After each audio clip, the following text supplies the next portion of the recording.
জুবাইর, আজকে সকালের তেমন কোনো নির্বাচনী প্রচারণা চোখে না পড়লেও কিন্তু দুপুরের পর থেকে আমরা দেখছি খাগড়াছড়ি পৌর শহরের, বিশেষ করে পৌর শহরেই অলি গলিতে কিন্তু মিছিল হচ্ছে বিভিন্ন প্রার্থীর পক্ষে।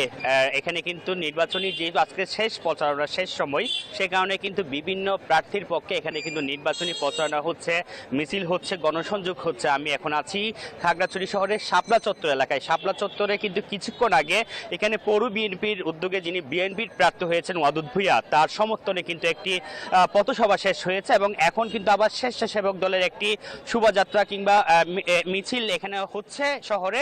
এবং কিছুক্ষণ পর এই যে পাশে যে মুক্ত মঞ্চ রয়েছে, সেই মুক্ত মঞ্চে এসে কিন্তু তারা শহর প্রদক্ষিণ শেষ করে এসে তারা কিন্তু এখানে যে পথসভা হবে সেই পথসভায় তারা কিন্তু কথা বলবেন, তাদের প্রার্থীর পক্ষে তারা কিন্তু নির্বাচনী ভোট চাইবেন। এর পাশাপাশি অন্যান্য দলের প্রার্থীরা আমরা দেখেছি, লাঙ্গল প্রতীকে যিনি মিথিলা রোজা, তিনিও কিন্তু নির্বাচনী প্রচারণা আছে কিন্তু শহরে করেছেন, মিছিল করেছেন, শোডাউন করেছেন এবং নির্বাচনী তিনি পথসভা করেছেন।